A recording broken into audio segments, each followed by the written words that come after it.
सुषमा जी उन दोनों को जाता हुआ देखकर मन ही मन आशीर्वाद दे रही थी और उनके लिए दुआ कर रही थी कि एक बार फिर से वे दोनों पहले की तरह अपनी जिंदगी जीने लगे।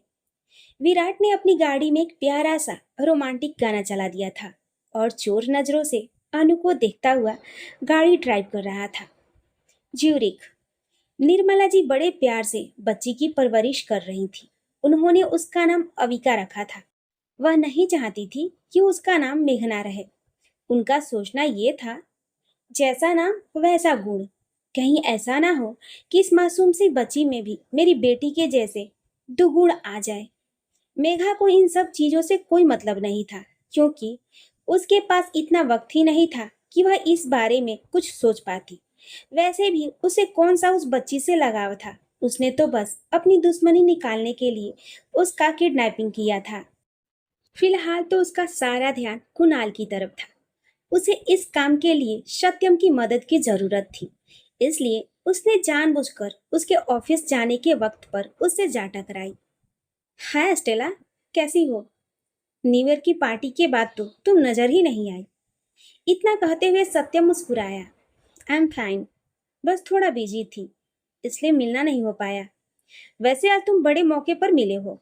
मेरा बर्थडे आने वाला है। मैं चाहती हूँ मेरे बर्थडे की पार्टी में तुम अपने साथ कुणाल को भी लेकर आओ। मेघा प्यार भरी नजरों से उसकी तरफ देखती हुई बोली। अरे वाह, ये तो बड़ी खुशी की बात है। पर ना जाने क्यों मुझे ऐसा फील हो रहा है कि तुम मुझे सिर्फ इसलिए इनवाइट कर रही हो कि मैं कुणाल को अपने साथ लेकर आऊं। क्यों? सही कहा ना मैंने? वैसे तुम दोनों के बीच क्या चल रहा है, जरा मुझे भी बताओ। सत्यम ने उसे छेड़ते हुए कहा। तुम भी बात को कहां से कहां ले जा रहे हो। हम दोनों के बीच ऐसा कुछ भी नहीं है। इनफैक्ट उस रात के बाद तो हम लोग एक दूसरे से मिले भी नहीं। मगर न जाने क्यों मुझे वह लड़का कुछ अलग सा लगा। और फिर सबसे बड़ी बात, वह भी इंडियन है। मेघा ने जानबूझकर इंडियन होने की बात कही, क्योंकि उसे ये बात मालूम थी कि सत्यम अपने देश के लोगों के साथ घुलने मिलने में इंटरेस्टेड रहता है। ये बात तो तुमने बिल्कुल सही कहा। इन विदेशियों के बीच रहते रहते हम लोग तो जैसे अपने आप को भी भूलते जा रहे हैं। मैं कुणाल को फोन करके बताऊंगा। वैसे तुमने अपनी बर्थडे की डेट नहीं बताई। सत्यम ने लिफ्ट का दरवाजा खोलते हुए कहा। बातें करते हुए दोनों बाहर निकल आए। इसी महीने की 18 तारीख को। वैसे मैं उस दिन भी फोन करके तुम्हें इनविटेशन दे दूंगी, तुम घबराना मत। इतना कहते हुए मेघा खिलखिलाई। सत्यम प्यार भरी नजरों से उसकी तरफ देखता ही रह गया। मन ही मन वह भी उसे पसंद करता था। उसने सोचा था सही वक्त आने पर वह उसे प्रपोज करेगा, मगर उसे क्या मालूम था कि मेघा के दिल में क्या चल रहा है। उसने कुणाल को पार्टी में लाने की बात पर भी कुछ गलत नहीं सोचा। उसके दिमाग में भी बस यही बात थी कि विदेशों में हम इंडियन को भी अपनी एक यूनिटी बनाकर रखनी चाहिए। तुम्हें एडवांस में जन्मदिन की बहुत बहुत बधाई। मगर मैं तुम्हें बता दूं कि गिफ्ट तो तुम्हें पार्टी वाले दिन ही मिलेगा, अगर तुमने इनवाइट किया तो। अच्छा, अब मुझे ऑफिस के लिए देर हो रही है, मैं चलता हूँ। इतना कहते हुए सत्यम ने मेघा की तरफ प्यार भरी नजरों से देखते हुए हाथ हिलाया और निकल गया। उसके जाने के बाद मेघा ने गहरी सांस ली और वापस लिफ्ट के सहारे अपने फ्लैट में चली आई, क्योंकि उसका काम हो चुका था। निर्मला जी अविका को सेरेलेक खिला रही थी। तभी मेघा वहां आई और उनके गले में बाहें डालकर उनके पास बैठ गई। क्या बात है, आज तो बड़ा प्यार आ रहा है मुझ पर। कोई काम है मुझसे? निर्मला जी ने एक उचटती हुई नजर उस पर डाली और अविका पर ध्यान देने लगी। क्या मम्मी, आप भी कैसी बातें करती हैं? सचमुच कभी कभी आपके बिहेवियर को देखकर मुझे ऐसा लगता है कि क्या मैं आपकी सगी बेटी हूँ, या आप भी मुझे कहीं से उठाकर लाई हैं। उसने शिकायत भरी नजरों से उन्हें देखते हुए कहा। चुप कर, मैं तेरी तरह नहीं हूँ जो किसी के जीवन में ग्रहण लगा दूं। इतनी बड़ी बड़ी गलतियां करके भी मुझसे प्यार की उम्मीद करती हो? तुम्हारे कारनामे देखने के बाद तो मुझे तुम्हारी शक्ल तक नहीं देखनी चाहिए। मगर क्या करूं, माँ हूं ना। निर्मला जी ने बड़े दुखी मन से कहा। मगर भला इन सब बातों से मेघा को क्या फर्क पड़ने वाला था। थैंक गॉड, आप कम से कम अपने आप को मेरी माँ तो मानती हैं। वैसे मैं आपसे कुछ कहने आई थी। उसकी आवाज में शिकायत थी। अब भूमिका बांधने की कोई जरूरत नहीं है। कह भी डालो क्या कहना चाहती हो। निर्मला जी ने बेरुखी दिखाते हुए कहा। मम्मी, इस बार मैं अपना बर्थडे घर पर ही सेलिब्रेट करना चाहती हूँ। अपनी बेटी की बात सुनकर निर्मला जी बुरी तरह चौंक गईं। क्या कहा तूने? तू अपना बर्थडे घर पर सेलिब्रेट करेगी? क्यों? कहीं पुलिस वालों को तेरा पता ठिकाना तो नहीं मालूम पड़ गया जो इस बार दोस्तों के साथ होटल में पार्टी करने के बजाय घर में अपना बर्थडे मनाएगी? निर्मला जी ने बड़े आश्चर्य से अपनी बेटी की तरफ देखते हुए कहा। उन्हें अपने कानों पर यकीन ही नहीं हो रहा था। वहीं अपनी माँ के ताने सुनकर मेघा का मुंह बन गया था। क्या मम्मी, आप ही ना जब देखो तब मुझे ताने मारने का कोई मौका नहीं हाथ से जाने देती। उसने चिढ़कर अपनी मम्मी की तरफ देखा। ताने नहीं मारूं तो क्या मैं तुम्हारी आरती उतारूं? आज तुम्हारी वजह से हमें अपना देश छोड़कर यहाँ इस तरह मुंह छुपाकर जीना पड़ रहा है। हर वक्त सिर के ऊपर विराट नाम की तलवार लटकी रहती है और ये सब तुम्हारी करतूतों की वजह से हुआ है।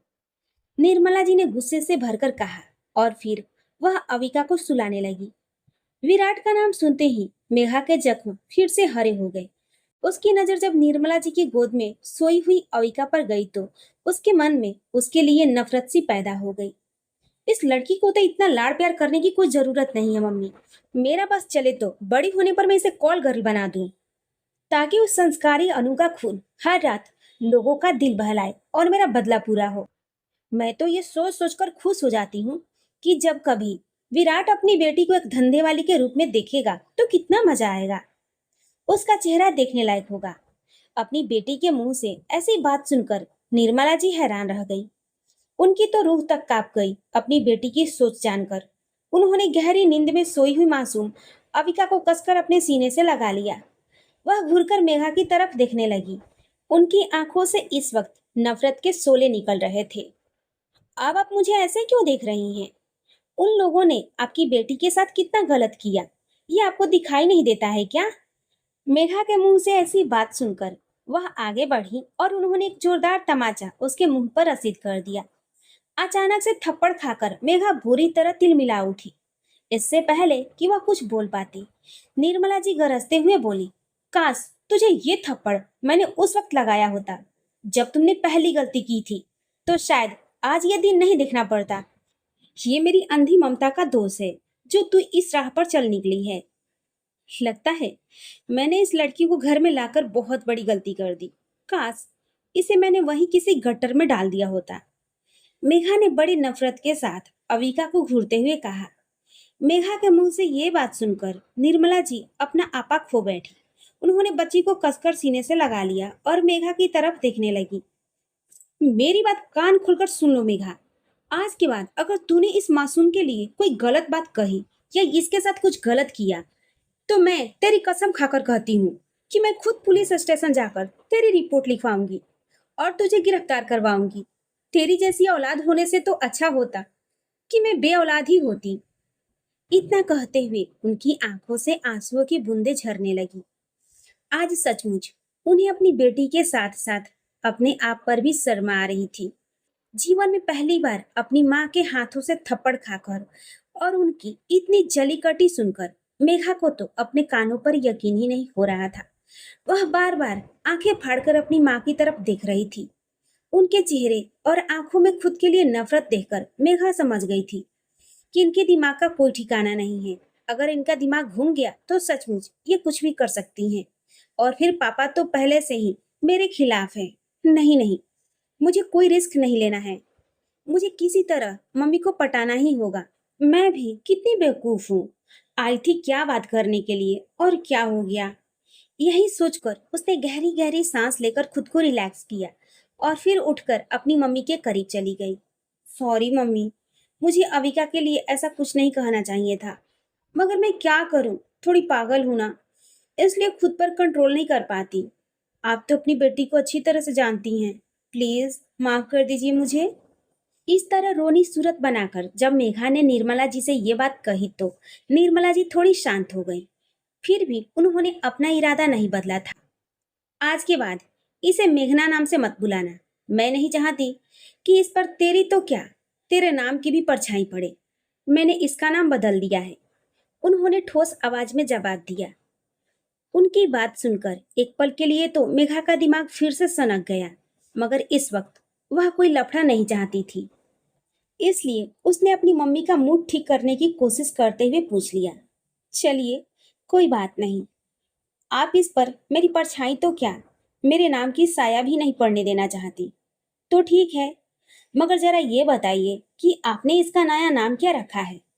उसने अपने आप को संयत रखने की कोशिश करते हुए मुस्कुराने की कोशिश की। मैंने इसका नाम अविका रखा है। अ से अनु, वी से विराट, उन दोनों के प्यार की निशानी है, इसलिए मैंने इसका नाम अविका रखा है। इतना कहते हुए उन्होंने प्यार भरी नजरों से गहरी नींद में सोई हुई उस मासूम की तरफ देखा। अपनी मम्मी की बात सुनकर मेघा का खून खौल गया। उसका बस चलता तो वह उसी वक्त उस बच्ची का गला दबाकर जान से मार देती, मगर अपनी मम्मी के डर की वजह से वह कुछ नहीं कर पाई। फिलहाल उसकी तकदीर ने उसका साथ दे दिया और अचानक से मिस्टर चावला घर पर आ गए। उनके आते ही निर्मला जी ने तुरंत अपने आप को संभाला और घर का माहौल ठीक करने की कोशिश की।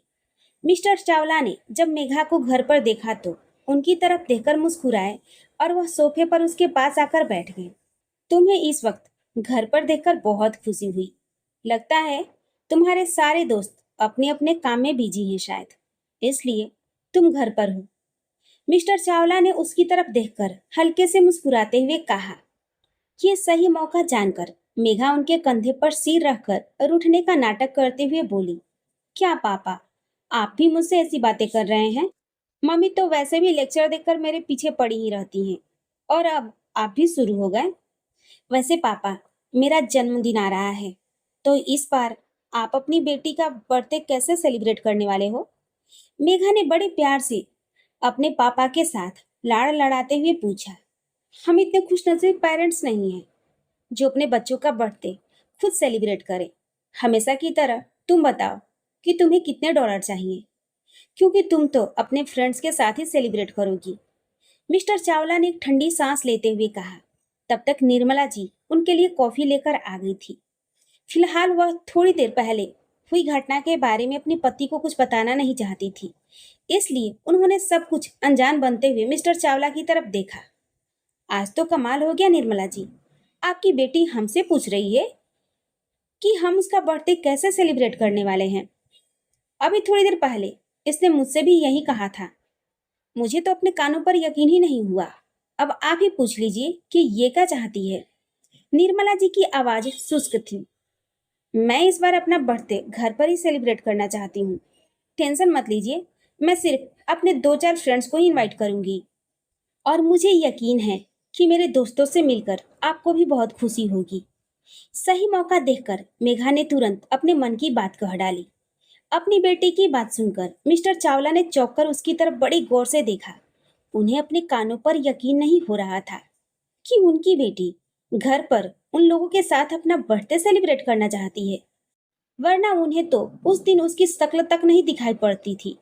उन्हें लगा कि शायद अब उनकी बेटी को अपनी गलती का एहसास हो रहा है, इसलिए वह धीरे धीरे सुधर रही है।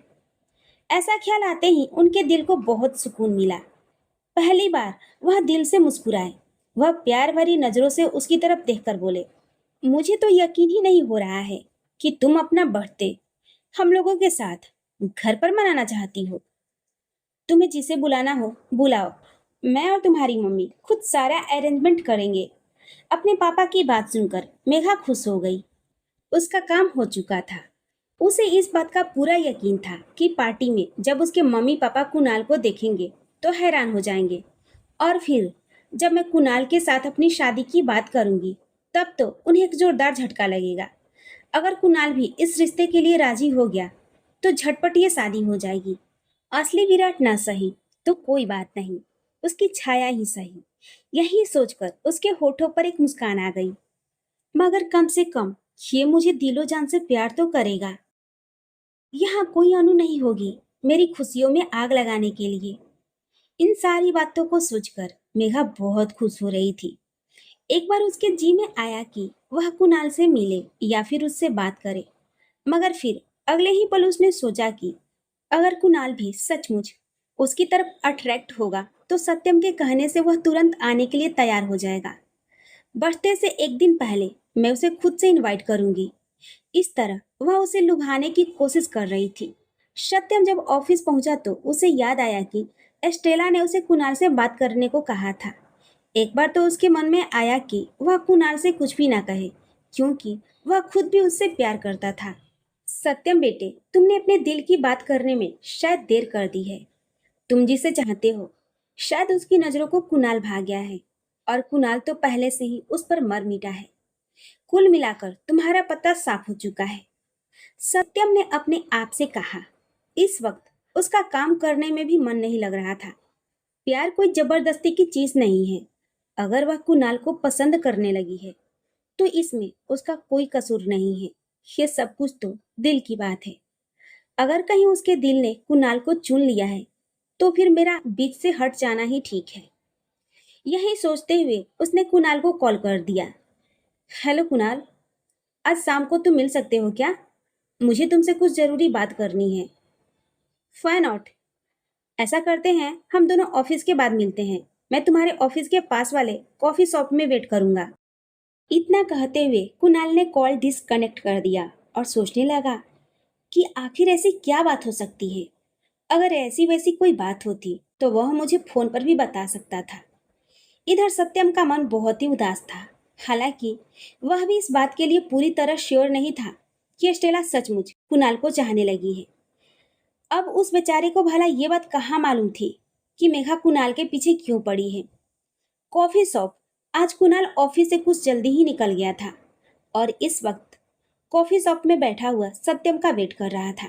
वह सोच रहा था कि कहीं ऐसा तो नहीं कि सत्यम मुझे स्टेला के बारे में कुछ बताने वाला है, क्योंकि पिछली बार मैंने ही उससे रिक्वेस्ट किया था कि स्टेला के साथ वह मेरी मीटिंग फिक्स करे। अभी वह इन सब बातों को ही सोच रहा था कि तभी उसने सत्यम को आते हुए देखा। मैंने तुम्हें ज्यादा इंतजार तो नहीं कराया? सत्यम ने सवाल किया। बिल्कुल नहीं, मैं भी अभी थोड़ी देर पहले ही आया हूँ। कहो, ऐसी क्या खास बात है कि तुमने मुझे यहाँ बुलाया है? कहीं तुम मुझे स्टेला के बारे में तो नहीं बताने वाले हो? कुणाल की बात सुनकर वह मुस्कुराया। लगता है आग दोनों तरफ बराबर लगी हुई है। तभी तो मैंने तुम्हें कुछ कहा भी नहीं, मगर तुम्हें मैसेज भी मिल गया। इस बीच वेटर उन दोनों के लिए कॉफी रख गया था। तो जल्दी से बताओ ना कि उसने क्या कहा। क्या वह मुझे पसंद करती है? कुणाल की आवाज में बेचैनी थी। उसने मुझे ये तो नहीं बताया कि वह तुम्हें पसंद करती है या नहीं, मगर हाँ, 18 तारीख को उसका बर्थडे है। उसने मुझे तुम्हें अपने साथ लाने को कहा है। इतना कहते हुए सत्य मुस्कुराया। मगर उसने खुद मुझे इनवाइट क्यों नहीं किया, जबकि मैंने अपना कार्ड दे दिया था? हो सकता है एक ही मुलाकात के बाद वह तुमसे फ्रैंक होने में झिझक रही हो। वैसे अगर तुम चाहते हो तो मैं तुम्हारा मैसेज उसे दे दूंगा। सत्यम ने कॉफी का घूंट भरते हुए कहा। मगर उसने मुझे कॉल नहीं किया तो? कुणाल उलझते हुए बोला।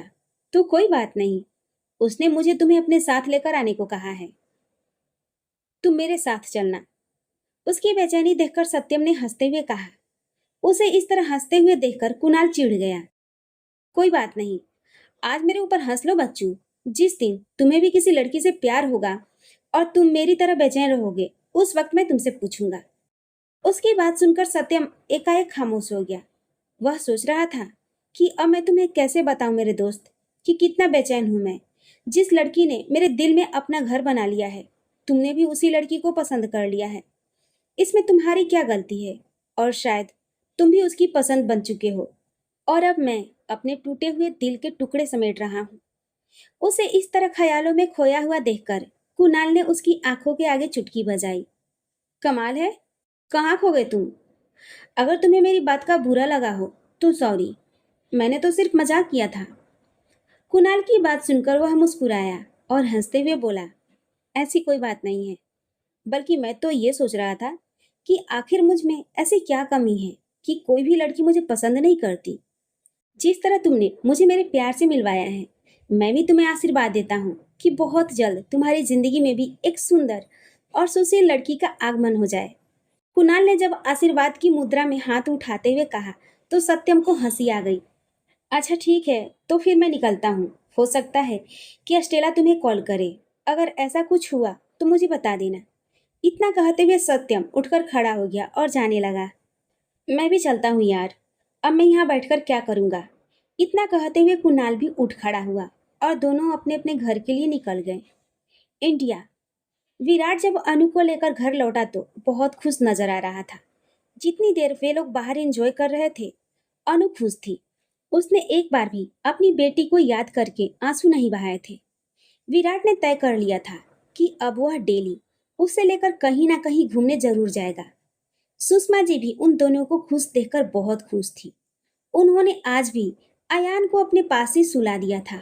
हाँ, ये बात और थी कि आज उन्होंने जमुना को भी अपने कमरे में ही सोने को कह दिया था, ताकि वह रात में उठकर उसे संभाल सके। सुषमा जी इस बात को अच्छी तरह जान रही थी कि अगर उनकी रातों में नींद पूरी नहीं हुई तो हो सकता है कि उनकी तबीयत फिर से खराब हो जाए। घर आने के बाद अनु अयान को लेने के लिए सुषमा जी के कमरे में गई।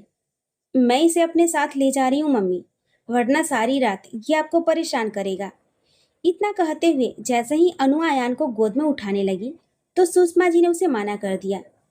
तुम इसकी फिक्र मत करो, यहाँ मेरे साथ जमुना भी है ना, इसलिए मुझे कोई परेशानी नहीं होगी। तुम जाओ, विराट तुम्हारा इंतजार कर रहा होगा। और इस तरह नहीं चाहते हुए भी अनु को खाली हाथ लौटना पड़ा। जब वह कमरे में आई तो उसने देखा विराट बेड पर गुलाब के फूलों की पंखुड़ियां बिछा रहा था। ये आप क्या कर रहे हैं? अनु ने अपनी आंखें तरेरते हुए सवाल किया। अपने प्यार भरी रात को यादगार बनाने की तैयारी। इतना कहते हुए विराट शरारत से मुस्कुराया तो अनु ने शर्म के मारे अपनी नजरें नीची कर ली। इतना कहते हुए विराट आगे बढ़ा और उसने उसका हाथ पकड़कर उसे अपनी तरफ खींचा। फिर उसने दूसरा हाथ उसकी कमर में डाला और एक झटके से गोद में उठा लिया। मैं देख रही हूँ कि दिन पर दिन आपकी शरारतें और डिमांड बढ़ती जा रही है।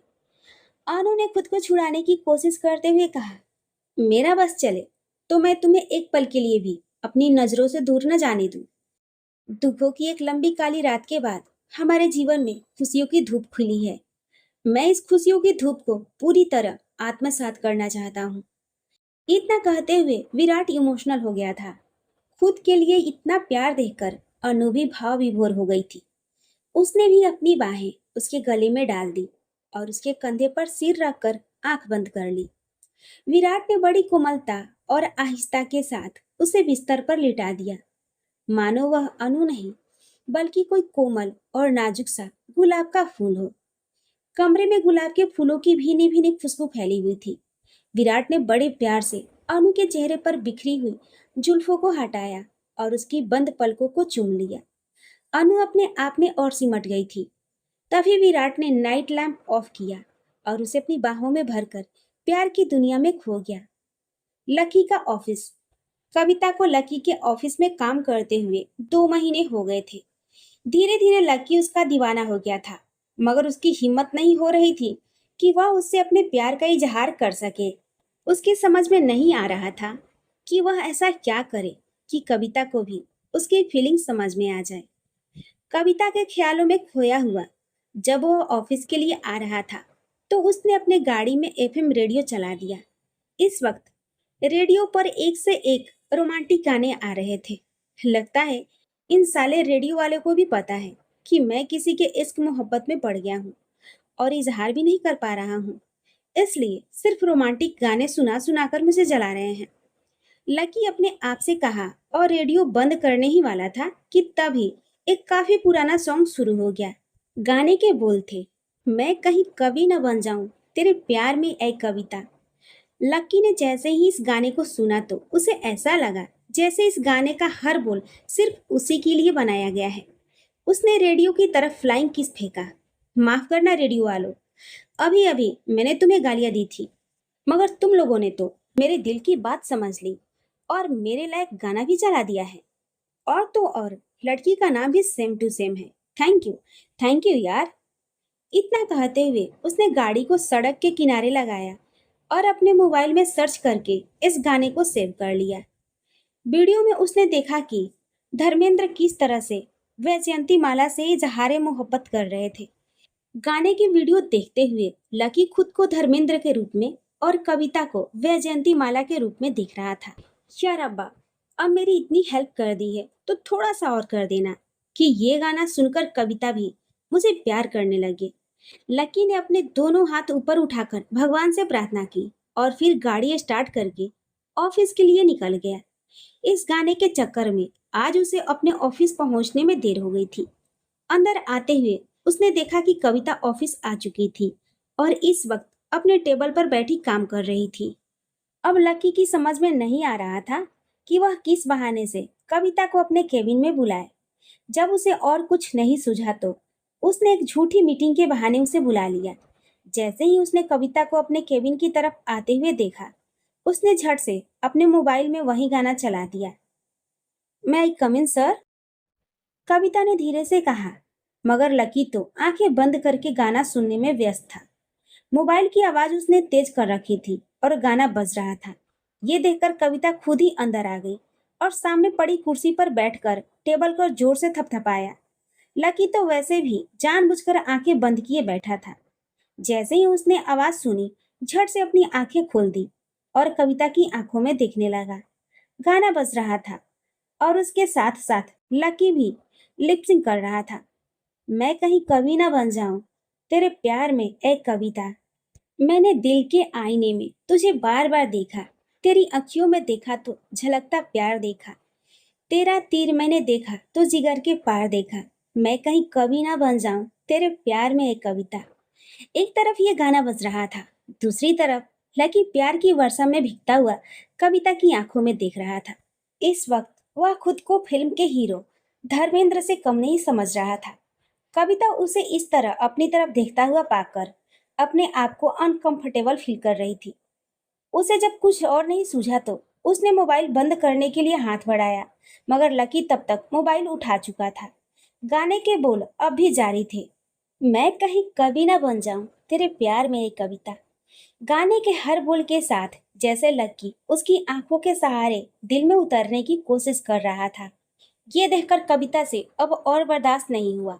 उसने एक झटके से उसके हाथों से मोबाइल ले लिया और ऑफ कर दिया। ये सब क्या है सर? क्या आपने मुझे ये गाना सुनाने के लिए यहाँ बुलाया था? कविता ने गुस्से को नजरअंदाज करते हुए लकी से कहा। लकी अभी भी उसकी आंखों में आंखें डालकर गुनगुना रहा था। हालांकि ऐसा नहीं था कि कविता कुछ समझ नहीं रही थी।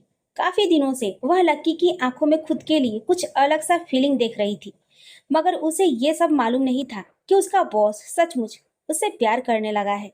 कविता अभी इस मोहब्बत के चक्कर में नहीं पड़ना चाहती थी। उसे अपनी पढ़ाई पूरी करके अपने पैरों पर खड़ा होना था। इसलिए उसने झूठा गुस्सा दिखाते हुए लकी की तरफ देखा और बगैर कुछ कहे बिना केबिन से बाहर निकल गई। उसके जाते ही लकी की तय तय फीस हो गई। यार अब्बा, ये क्या हो गया? इस प्यार भरे सॉन्ग को सुनकर भी मेरी कविता पर तो कोई असर ही नहीं हुआ। उल्टे वह तो और नाराज हो गई। लगता है अब मुझे अनु भाभी की हेल्प लेनी ही होगी। मैं तो भाभी के पैर पड़ जाऊंगा कि मेरी हेल्प कर दो जी। उसने अपने आप से कहा और फिर से वह सॉन्ग चलाकर आंखें बंद करके सुनने लगा। कविता बाहर आकर अपनी सीट पर बैठकर अपना काम करने लगी थी, परंतु उसकी आंखों के आगे भी लकी का चेहरा और गाने के बोल आ रहे थे। उसे ये बात अच्छी तरह मालूम थी कि लकी एक अच्छा इंसान है, मगर फिर भी न जाने क्यों